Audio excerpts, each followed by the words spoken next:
Je vous le promets que c'est vrai.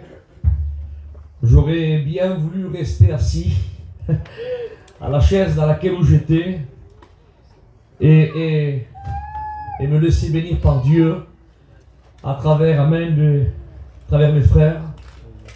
Il est bon, la présence de Dieu est merveilleuse. Amen. Que Dieu soit loué. Merci aux frères serviteurs de Dieu et ceux qui dirigent ce programme de ce chapiteau de m'avoir mis dans ce programme. Voilà, je vous remercie de tout cœur, frère. Voilà, si vous voulez bien, sans plus tarder, j'aimerais partager un texte avec vous tout de suite dans la parole de Dieu. C'est un texte, amen, que Dieu m'a mis à cœur il y a déjà quelque temps de ça. Je suis allé le week-end dernier sur la région de Tarbes et dimanche matin, je l'ai apporté.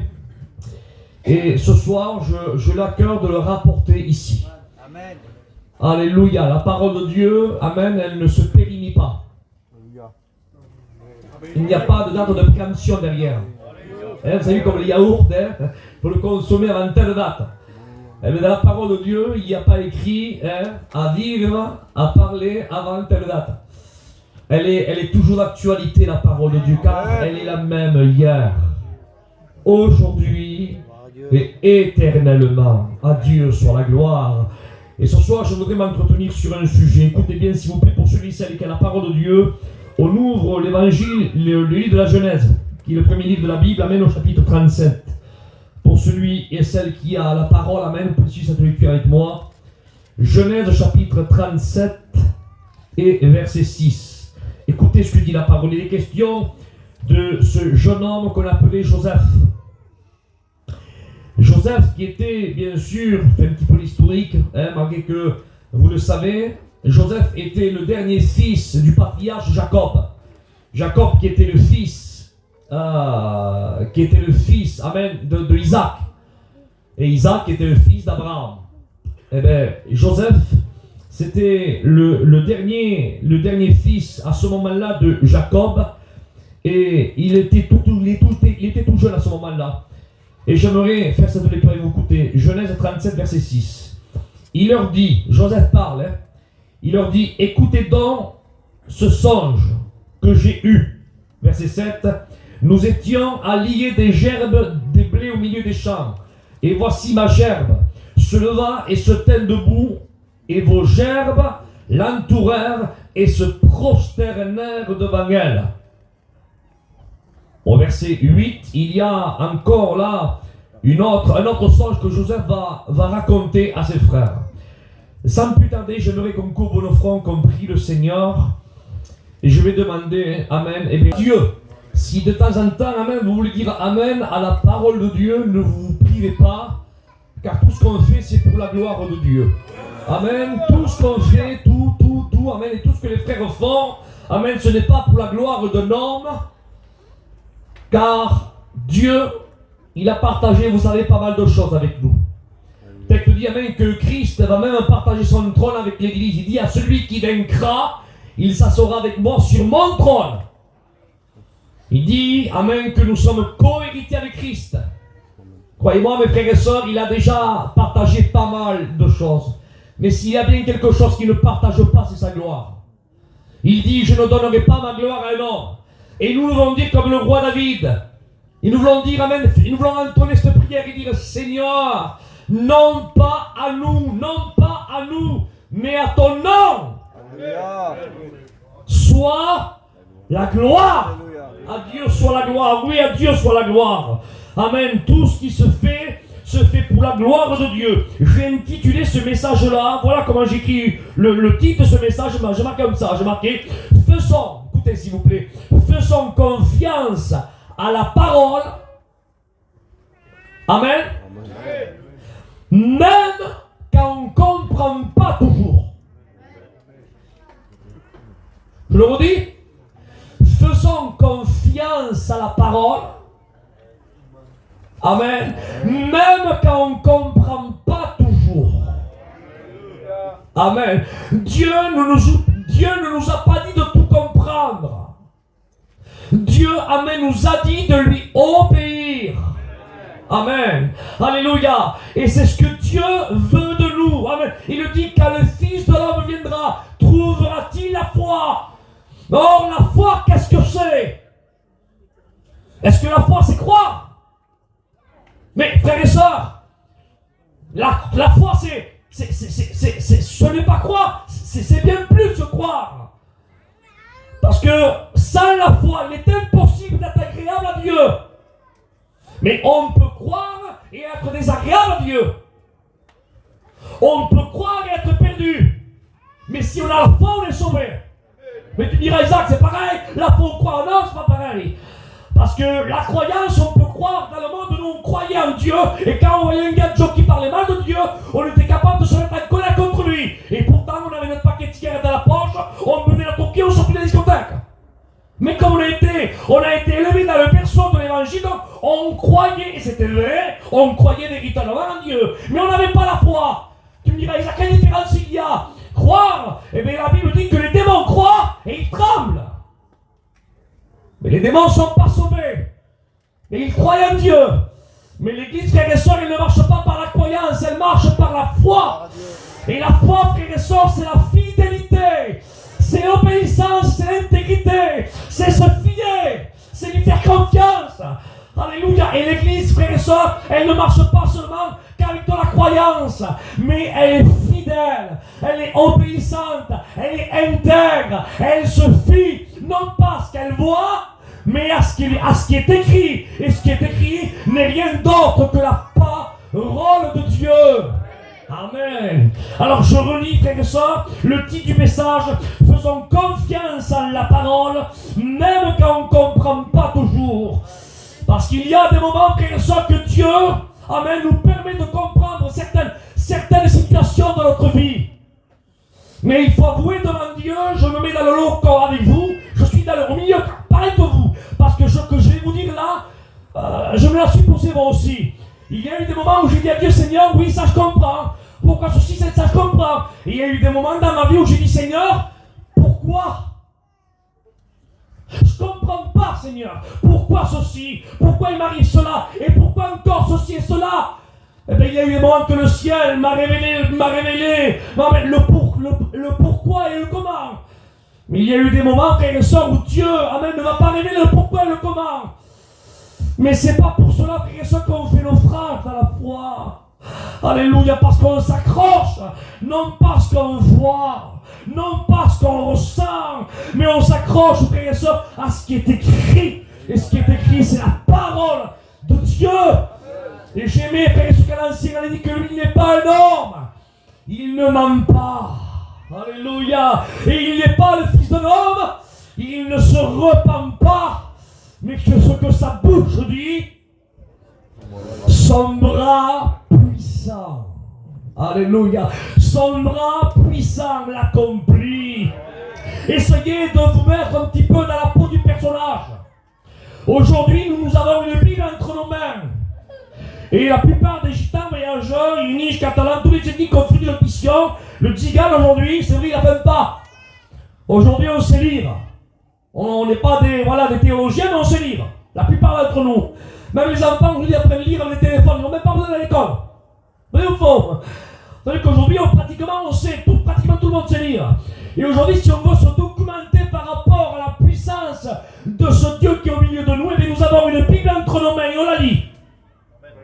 On la lit, et la Bible nous dit que ce Dieu, amen, que nous lui fait confiance, est un Dieu qui est capable, amen, de nous conduire, de nous diriger, de nous protéger, de nous guérir, de nous ressusciter, qui viendra nous chercher, qu'il est la lumière du monde. Et la Bible nous rappelle ce que Dieu est. Mais quand même, on n'aurait pas de Bible aujourd'hui. Il y a quand même des anciens qui sont au milieu de nous, qui pourraient nous témoigner de la grandeur et de la puissance de ce Dieu. Mais mettez-vous maintenant dans la peau de Joseph. Vous savez, quand on lit la parole de Dieu, on lit comme ça vite fait, mais essayez de rentrer dans le personnage de l'époque. Joseph n'a pas 60 ans. Joseph n'a pas 80 ans. Joseph n'a pas 50 ans. Écoutez, je dis ça parce qu'aujourd'hui, moi, je ne suis pas un vieux, je ne suis pas non plus un petit jeune homme, j'ai aujourd'hui 44 ans. Et quand j'entendais, moi, les anciens, quand à l'époque j'avais 18-20 ans, j'entendais mes anciens qui disaient, bon, t'es un jeune, tu comprends pas. Et bien, je me disais, je vais regarder avec mon esprit à moi et ma petite intelligence de jeune garçon. Je me disais, je crois que celui qui qui ne comprend pas, je crois bien que c'est lui. Mais avec tout le respect, je le disais à l'intérieur de moi-même, je ne disais pas en toi. Mais il s'est passé 10 ans de plus, j'en ai eu 30, et il s'est passé 14 ans de plus, et aujourd'hui j'en ai 44. Et aujourd'hui, il y a 44 ans, aujourd'hui, je me rends compte que ce que l'ancien me disait il y a 24 ans de cela n'est guère, il avait raison.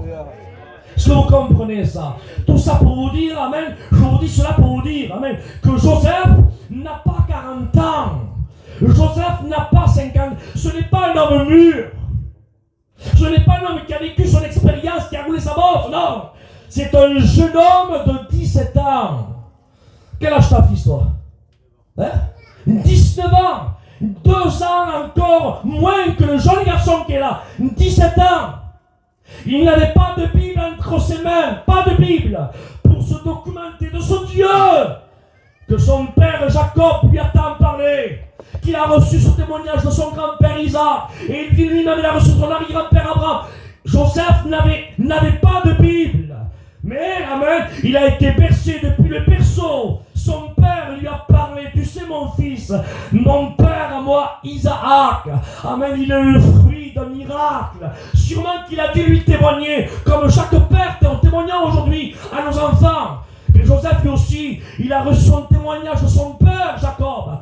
Et il lui disait sûrement que mon père Isaac aussi m'a témoigné. Et bien que ton arrière-grand-père à toi, mon grand-père à moi Abraham. Et puis il a quitté son pays. Il était allé en Chaldée. Et il a marché comme voyant celui qui était invisible. Et par la foi, il a quitté le pays. Et il a fait 850 km à pied pour être dans le pays dans lequel aujourd'hui nous y sommes. Dans la Nouvelle-Canaan. Alors sûrement que Joseph devait être percé par tout ce que son père était en train de lui dire. Et tout à coup, frères et sœurs, comme le cœur de ce jeune garçon-là, qu'il est imprégné par le témoignage de son père, imprégné parce qu'il entend depuis le berceau, voici tout à coup que maintenant, le Dieu de son père, le Dieu de son grand-père, et le Dieu de son arrière-grand-père va se révéler à lui. Essayez, frères et sœurs, de rentrer dans le contexte de l'époque. Essayez d'imaginer ce jeune adolescent de 17 ans. Essayez de visualiser dans votre esprit là en train de dormir, là, pardon de l'expression, se mettre là dans sa couche comme d'habitude. Et tout à coup là, le Seigneur venir là dans son esprit par songe, lui parler. Écoutez ce que je dis. Si aujourd'hui il y a des personnes qui prennent des songes pour des songes de Dieu, et en réalité, ce n'est pas des songes de Dieu, il y a à boire et à manger, mais s'il y a bien un songe qu'on ne doit pas réellement mettre de côté et dire peut-être qu'il est de Dieu, peut-être qu'il n'est pas de Dieu, s'il y a bien un songe qu'on ne peut pas discuter, qu'il est indiscutable, qui vient de Dieu, c'est bien le songe que Joseph a eu. Parce que la Bible dit que toute écriture est inspirée de Dieu. Tout. Amen. Et l'auteur du livre de la Genèse, c'est Moïse. Et Moïse, frère et sœur, a reçu la révélation de l'Esprit Saint. Amen. Et il lui a révélé, marque-le Moïse, que mon serviteur Joseph, à 17 ans, je m'étais révélé à lui. Marque-le. Donc c'est un songe qui était réel. Est-ce que vous comprenez ça? L'Esprit Saint l'a attesté à travers les cris de Moïse. C'était vrai. Amen. Alors imaginez le cœur d'enfant de Joseph. Imaginez le cœur bouillonnant à l'intérieur de lui. Le Dieu du papa.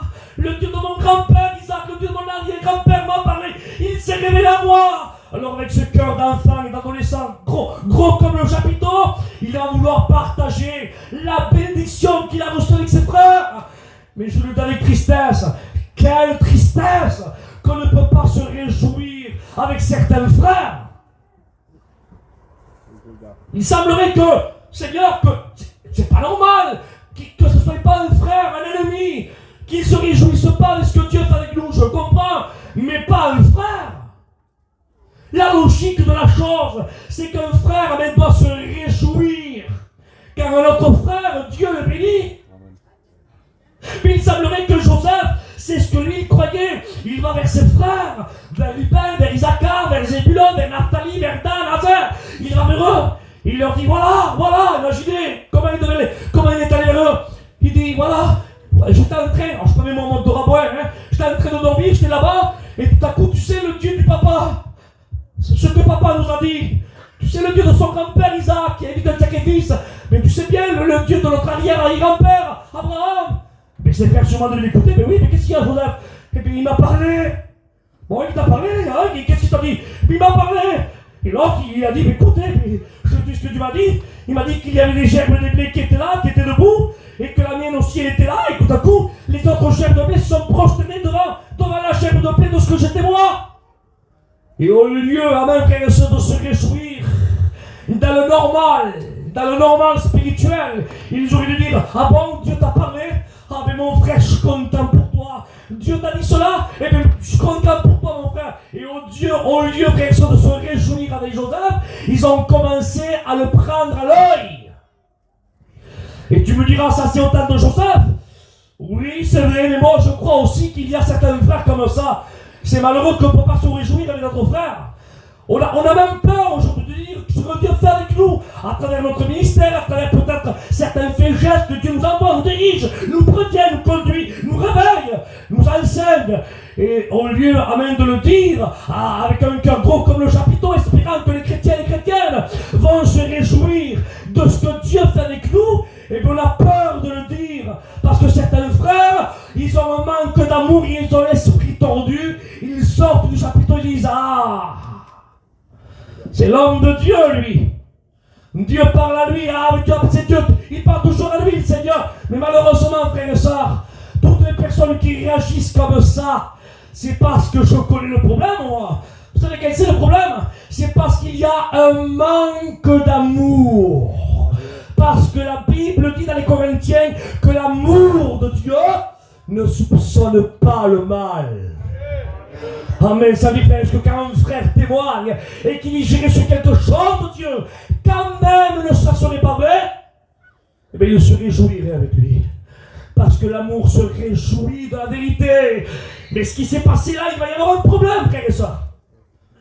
Le problème est que Joseph, il raconte quand même cette bénédiction à ses frères. Et ses frères ne se réjouissent pas avec lui. Mais bon, c'est pas grave ça. Voilà, Joseph, lui, en tant que jeune garçon, il s'accroche, Seigneur. Je fais un petit peu du cinéma ce soir, hein. Il s'accroche là, comme le micro, voyez, là, il s'accroche. Là, il met la révélation que Dieu lui a donnée. Amen, il le serre dans son cœur. Amen, c'est mélangé dans ses cellules comme du café au lait. C'est là, il le tient là, il ne lâche pas. Il sait que Dieu lui a parlé, il le sait. Et Dieu lui a dit grosso modo, ça veut dire quoi, Isaac? Que les autres gerbes de blé se prosterneront devant la gerbe de blé qui est Joseph. En grosso modo, ça veut dire même que tu es en train de dire, Joseph, dans ton jeune âge, tu as 17 ans, il viendra un jour où tu seras le leader de ton peuple. Non pas le chef, non pas le dictateur, mais un dirigeant, un leader. Je te choisis. Et c'était le message que Joseph avait reçu. Et il gardait ça dans son cœur. Imaginez.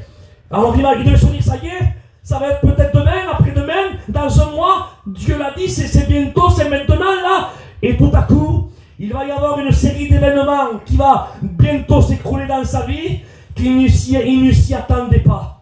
Ah bon? Et qu'est-ce qu'il va se passer quoi, Isaac? Mais tout à coup, la Bible déclare que ses frères vont le jalouser, et de suite, ils vont le prendre et le jeter dans une citerne. Quelle douleur pour un jeune garçon de 17 ans, être pris par les mains de leur propre frère, et être jeté là dans une citerne. Et peut-être que le diable là devait peut-être venir dans son esprit, il devait lui dire, ah Joseph, ah peut-être que c'est pas Dieu qui t'a parlé.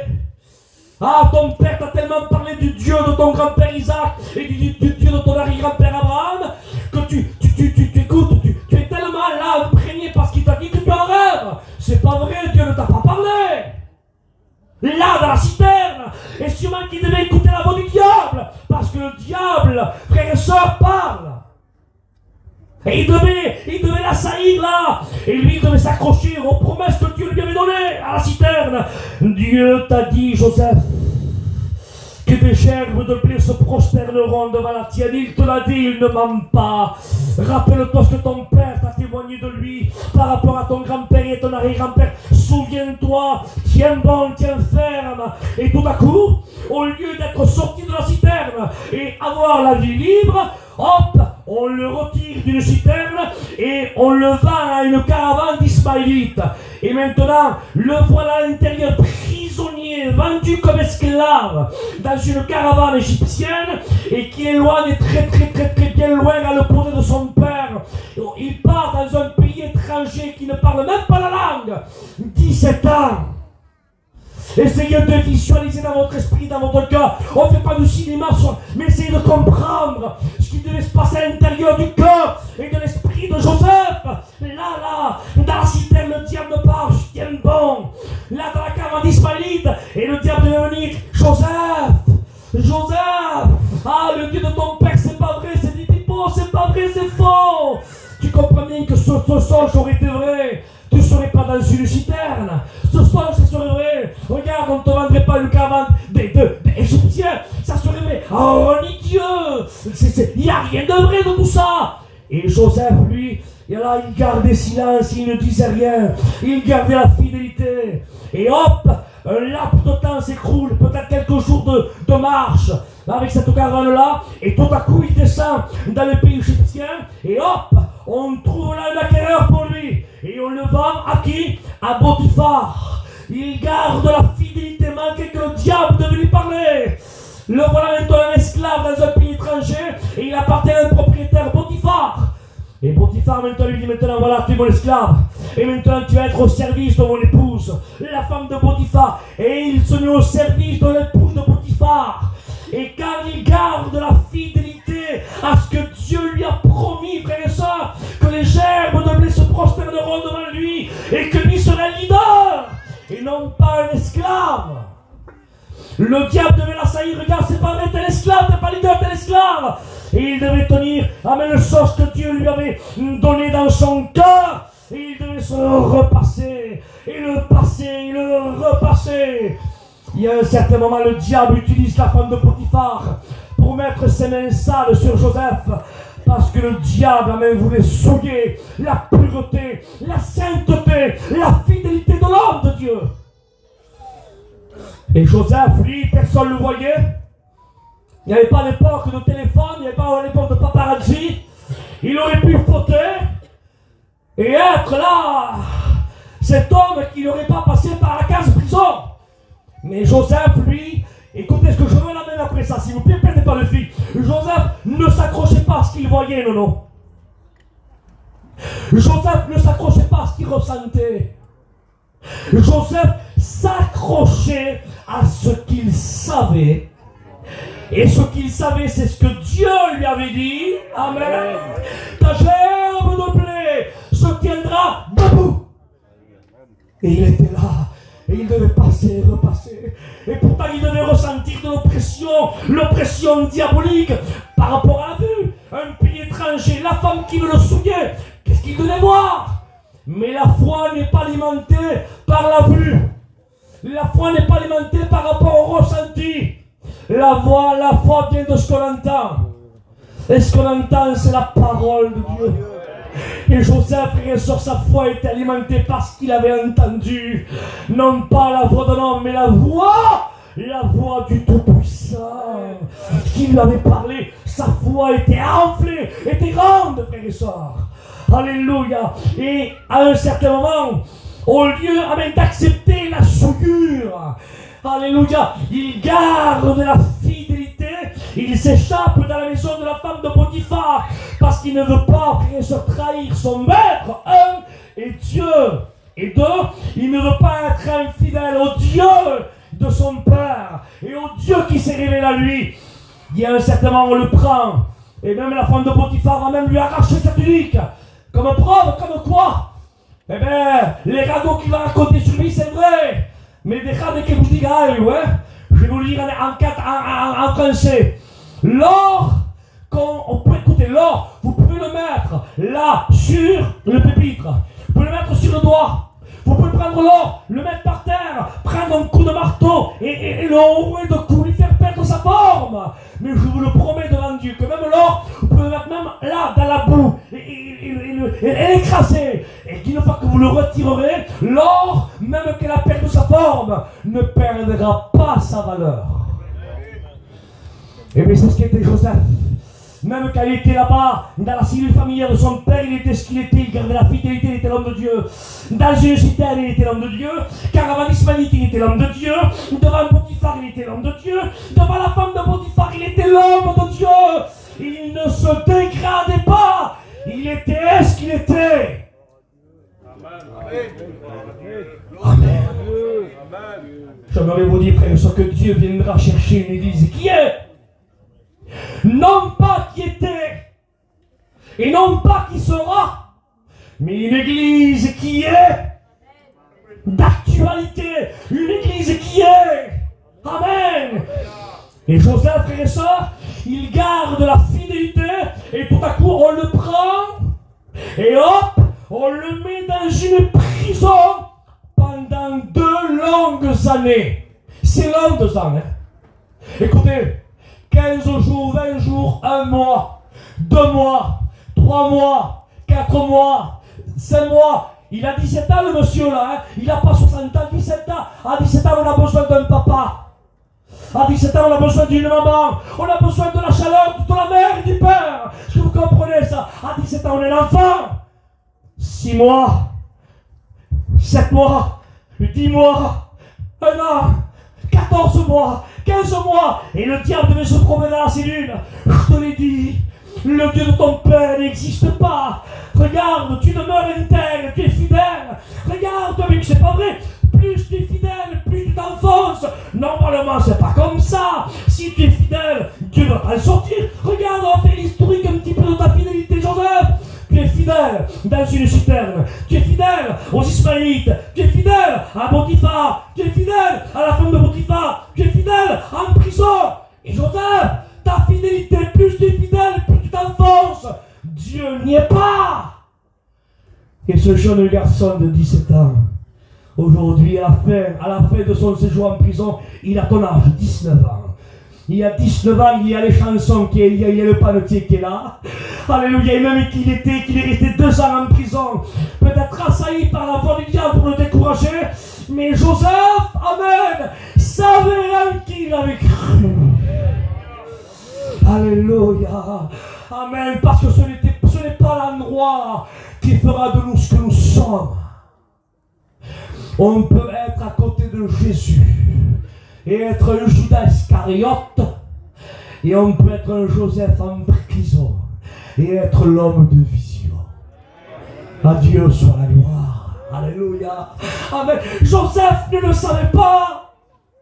Pourtant, moi je dis ça comme ça. Ça aurait été plus facile, Seigneur. Moi je suis d'accord, c'est moi qui dis. Seigneur, ça aurait été plus facile, Seigneur. Pourquoi, Seigneur? Quand tu t'es révélé à Joseph quand il avait 17 ans, pourquoi tu lui as pas simplifié la chose? Pourquoi tu n'as pas dit, voilà, Joseph, écoute, je vais te montrer la lune, les étoiles se prosterneront devant toi, les 11 étoiles, et les gerbes de blé se prosterneront devant ta gerbe de blé. Tu seras leader. Mais écoute bien, Joseph, tu aurais pu parler comme ça aurait été plus simple. Mais écoute bien, Joseph, je t'annonce là la fin du film. Mais entre le début et la fin, amen, il va se passer ceci, il va se passer cela, il va se passer ceci, il va se passer encore cela, et tu seras encore en prison. Pourquoi Dieu lui a pas révélé tout ça? Ça n'aurait pas été plus simple pour Joseph? Comme ça, quand ses frères l'ont remis dans une citerne, Joseph n'aurait pas été surpris. Il aurait dit, ah, je le savais. Quand on a vendu les caravane ismaélite, ah, je le savais. Devant la porte de Potiphar, ah, je le savais. En prison, ah, Dieu me l'avait dit. Ça n'était pas plus simple comme ça. Mais laissez-moi vous dire quelque chose, frère et soeur. Le Dieu que nous avons ne nous a pas révélé tous les coins d'ombre de notre vie. Mais écoutez ce que je dis. Le Dieu que nous avons, le Dieu que tu as, Dieu ne t'a pas révélé tous les coins d'ombre de ta vie. Dieu ne t'a pas révélé, amen, du début à la fin, tout ce qui va t'arriver dans tous les jours, semaines, mois et années de ta vie sur terre. Dieu ne t'a pas tout révélé. Tu sais pourquoi? Parce que Dieu ne perd pas son temps à te révéler toutes les actions qui vont t'arriver dans ta vie. Amen. Tu sais qu'est-ce que tu fais avec toi? C'est ce qu'il a fait avec Joseph. Il ne perd pas son temps, non, non. Il est allé à lui montrer directement la fin du film. Vous vous rappelez quand vous racontez un beau film, quand vous disiez ah, il y a un beau film qui est sorti, ah, et qu'est-ce qu'il dit, il dit ah, quel beau film, ouais, mais la fin on la connaît pas. Mais, et un vient il dit mais écoute, la fin, c'est lui qui gagne et l'autre meurt. Et l'autre dit pourquoi tu m'as dit ça? Mais je ne veux plus le voir maintenant, je connais la fin. C'était plus friand quand je ne le savais pas. Maintenant que je le sais, ça m'intéresse même plus de le voir. Et bien Dieu, c'est ce qu'il a fait avec Joseph. Joseph, Dieu l'a regardé, il dit écoute Joseph, tu as 17 ans, d'accord? Je vais abréger le film de ta vie, hein? Je vais aller directement, là tu es l'alpha, hein? Là tu vis l'alpha de ta vie, et je vais aller directement à l'oméga de ta vie, à la fin de ton parcours. Seigneur, on va simplifier, on va pas perdre notre temps à te raconter, mois par mois, année par année, tout ce qui va t'arriver. Joseph, fais-moi confiance, d'accord? Je suis le Dieu d'Abraham, d'Isaac et de Jacob, de ton père, de ton grand-père et de ton arrière-grand-père. Et aujourd'hui, je suis ton Dieu qui s'est révélé à toi. Et maintenant, moi, je te dis, amen, voilà la fin de ton film. Tu seras un leader au milieu de tes frères. Amen. Alléluia. Amen. Amen. Et la foi de Joseph, elle était alimentée comme ça. Il devait dire sûrement au diable, quand le diable disait, mais regarde, Dieu n'y est pas. Regarde, Dieu, c'est pas vrai. Tu es dans une prison. Tu es là, regarde, tu es dans une citerne. L'autre, elle veut te salir. Et le Dieu, Joseph devait lui dire, écoute, Satan, parle comme tu veux, envoie tous tes petits diablotins, fais tout ce que tu as à faire. Écoute, je suis jeune, je connais la fin de mon film. Lui, celui qui m'a parlé, qui m'arrive ce qui m'arrive. Il m'a dit qu'à la fin de mon film, je serai un leader sur mes frères. Et si lui, il a dit, Amen. Amen. Je comprends pourquoi Pierre dormait entre deux soldats. Vous savez, quand on est en prison, normalement, à l'époque, en biblique, on ne dort pas comme entouré de soldats. Et bien Pierre, lui, il dormait tellement, l'apôtre Pierre, qu'il a fallu le réveiller en le frappant comme ça. Oh, réveille-toi! Tellement qu'il était dans un profond sommeil. Mais comment est-il possible que Pierre pouvait dormir en prison, entouré de soldats? Comment est-il possible? Parce que Pierre aussi, Jésus lui avait révélé à la fin de son film. Il lui avait dit, Pierre, il dit, écoute bien Pierre, il dit, quand tu étais plus jeune, tu te saignais tout seul et tu allais là où tu voulais. Il dit, mais quand tu seras plus vieux, il dit, tu iras là où tu ne voudras pas et un autre te saignera. Il dit, quand tu seras plus vieux. Et le texte dit, et il lui parlait ainsi pour lui indiquer pour quelle mort. Par quelle mort Pierre glorifierait le Christ. Mais Pierre, là, quand il est en prison, non, il n'est pas vieux. Alors donc, même que les soldats sont là, amen, Pierre, amen, ne se fait pas de soucis. Parce que Dieu lui a dit, tu mouriras quand tu seras vieux. Alors on dirait que Pierre dit, écoutez, même que je suis armé, entouré de soldats, laissez-moi dormir s'il vous plaît, parce que même que vous faites ce que vous faites, je sais que mon heure n'est pas encore venue, parce que le Yeshua de Galilée là, mon maître, mon sauveur, m'a dit par quelle mort je mourirai. Et il m'a dit quand je serai vieux, je ne suis pas vieux, je suis jeune, alors s'il vous plaît, ne me faites pas perdre mon temps, laissez-moi dormir. Quelle foi Pierre avait. Mais Joseph c'était pareil. Il avait foi même au Dieu de son père. Il lui avait dit, amen, qu'il serait le leader. J'aimerais que tu dis quelque chose. Dieu a fait pareil avec toi. Parce qu'on parle de Joseph, on parle de Pierre. Il a fait pareil avec toi. Homme de Dieu, ancien, chrétien. Certains se diront, Isaac, mais quand même Seigneur, comprends pas. Pourquoi il y a des personnes qui sont en deuil? Pourquoi il y a des mamans qui mettent leurs enfants sous terre? Pourquoi il y a des veuves à 30 ans, des veuves à 28 ans? Pourquoi un tel? Pourquoi? Mais pour quelle raison? Pourquoi? Alors je lui dis au Seigneur, Seigneur, pourquoi m'arrive ceci? Pourquoi t'as permis cela? Et pourquoi encore ceci?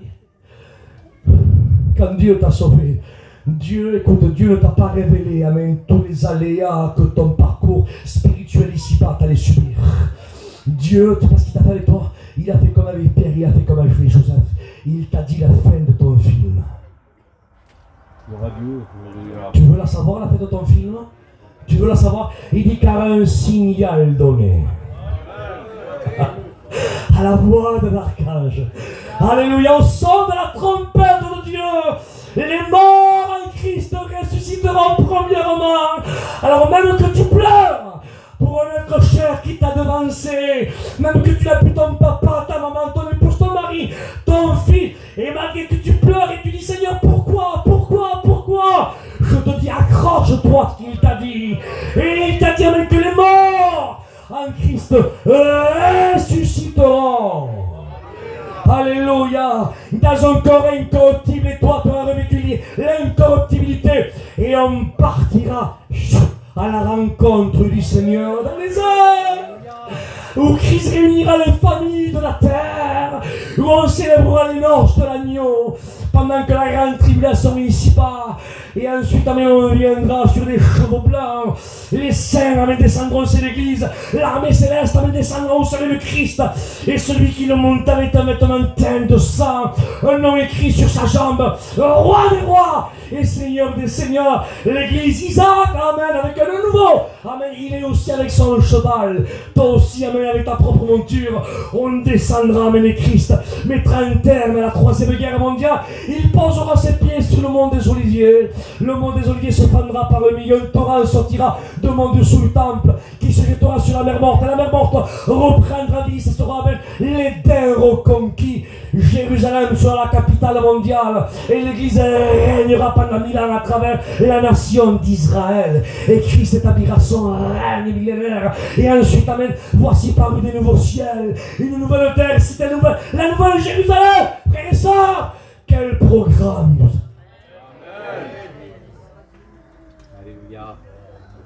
Ne t'accroche pas aux aléas. Ne t'accroche pas. Ah Isaac, je sais bien que ce n'est pas des détails de pleurer. Je sais bien que ce n'est pas des détails, frères et sœurs, d'être en deuil. Je le sais. Mais accroche-toi à ce que Dieu t'a dit. Et il t'a dit, écoute bien, celui qui te l'a dit, ce n'est pas un homme, il ne ment pas. Ah Seigneur, je le redis, ce n'est pas un homme, il ne ment pas. Il te l'a dit. Ce n'est pas le fils d'un homme, il ne se repent pas. Les promesses de la Bible n'ont pas été données pour le monde angélique. Les promesses, amen, elles sont pour nous. Et la Bible dit qu'il n'y a pas un seul trait de lettre qui ne passe sans que cela ne s'accomplisse. Écoute ce que je te dis, si la prophétie tarde, elle est là. Elle tarde à venir, mais je vous le dis devant Dieu que c'est vrai.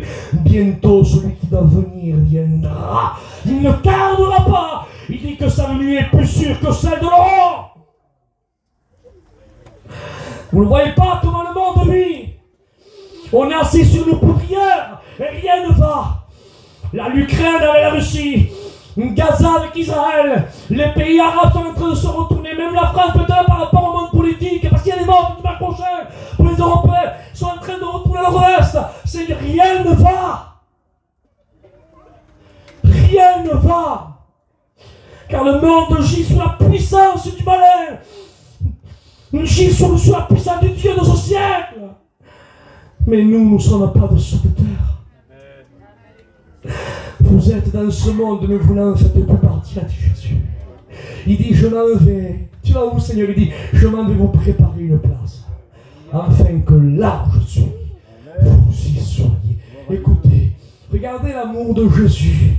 L'amour de Jésus n'a pas été seulement pour un temps, qu'il a prouvé en mourant et en ressuscitant sur le bord de la croix. Non, non. Quand tu aimes quelqu'un, tu veux passer toute ton éternité avec lui. Christ nous aime tellement qu'il nous a dit, je veux que là où je suis, je veux que vous y soyez aussi.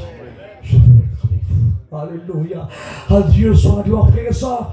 Au nom de Jésus, accrochons-nous qu'arrive ce qui arrive. Je vous le dis devant Dieu que c'est vrai. C'était pas, vous voyez, c'était pas dans le message, mais tant pis, je me laisse conduire par le Seigneur ce soir. Vous savez des pourquoi tu en as eu dans ton vocabulaire.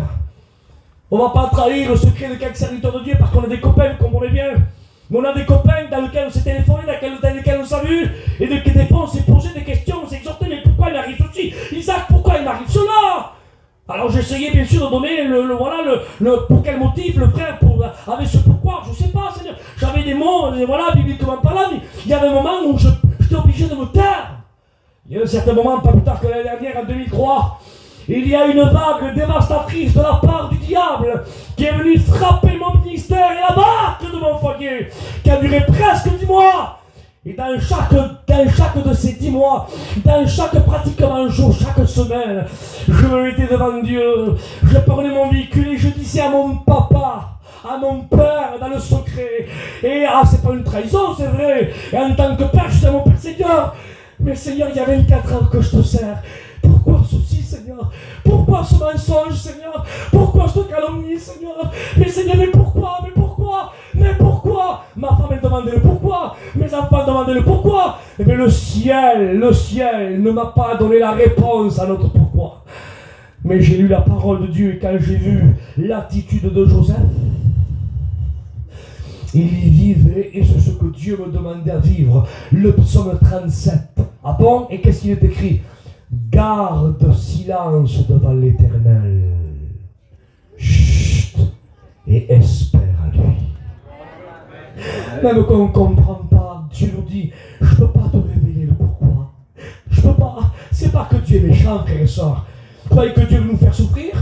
Croyez-vous que Dieu est en train de dire, je veux te faire souffrir, je ne veux pas te révéler le pourquoi. Si Dieu ne veut pas nous le révéler, c'est parce qu'il connaît notre nature, il connaît notre corps, il connaît notre raisonnement. Et il sait, frère et soeur, que c'est mieux comme ça.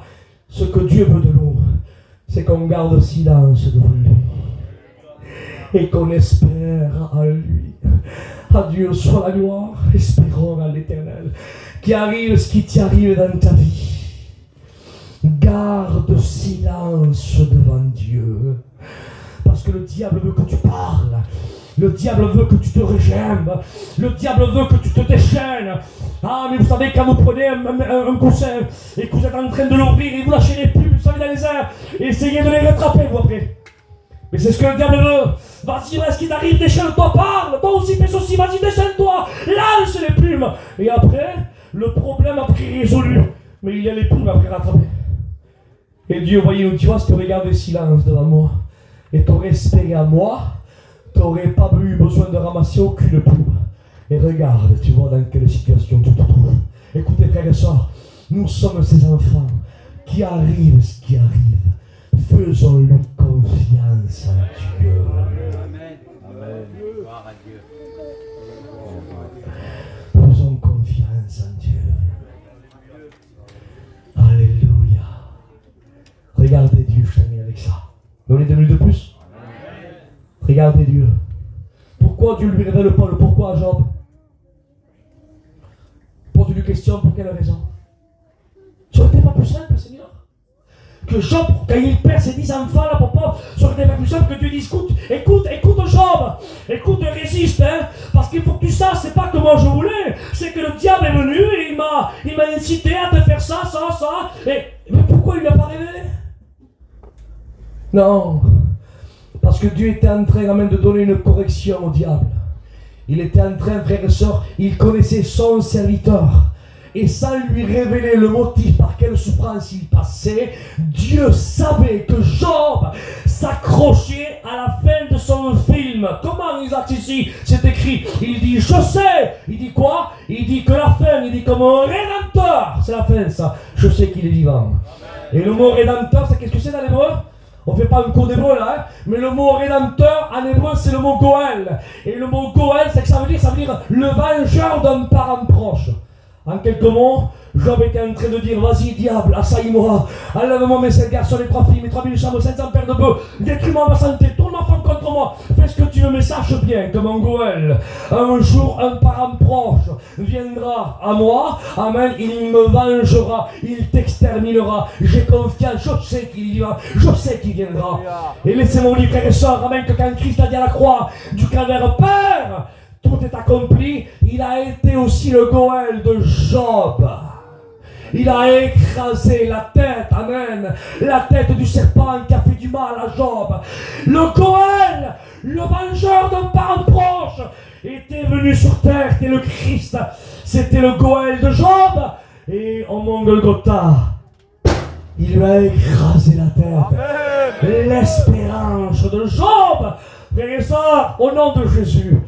Même quand on ne comprend pas toujours, gardons silence devant Dieu. Parce que Dieu était en train de donner une peine au diable. Ah bon, comment Isaac ici? Regardez, il y a un message, en hébreu on appelle ça le sod. Le sort, c'est le secret du message. Le message dans le message. Il y a un message qui est véhiculé dans le message. On appelle ça le sort dans l'hébreu. Et bien quand Dieu a dit à Satan, quand il est devant lui là, il dit, mais écoute, vas-y, touche-toi un petit peu. Allez, vas-y, ces garçons, ces 3 filles, enlève tout son bétail. Le diable, lui, comme un insensé. Je dis bien comme un insensé, il croyait. Il croyait, frères et sœurs, que quand en faisant tout ça, il croyait que Job allait renier Dieu. Mais Dieu, amen, qui est le sage, l'ancien des jours. Amen. Personne ne le trompe à lui. Il était en train, frères et sœurs, de véhiculer un message, amen, de honte et de tanner pour le diable.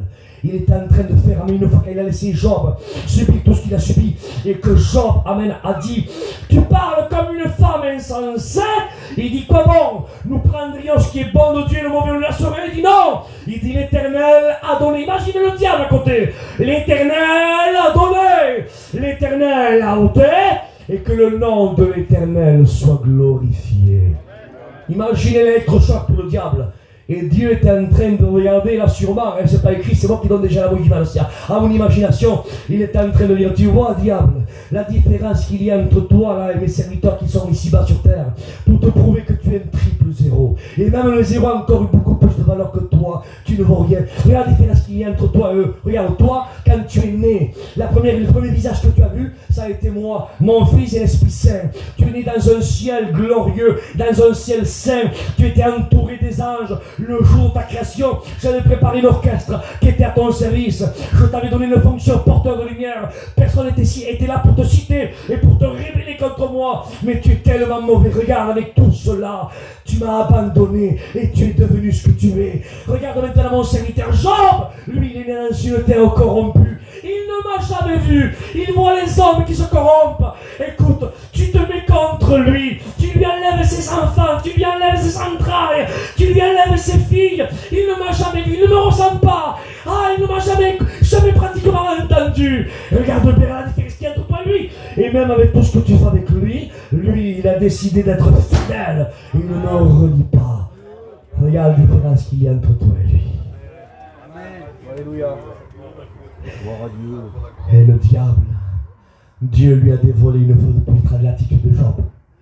Comme quoi c'est un triple zéro. Mais Job, il ne le savait pas qu'il y avait une conversation secrète dans le ciel, que Dieu était en train d'utiliser son serviteur Job, amen, pour, amen, comme on dit, ce charade, hein, comme on dit, hein, ce charade, hein, il y avait une conversation secrète dans le ciel, comme un père, amen, est en train de dire, regarde mon fils là, regarde comme il regarde, c'est ton âme.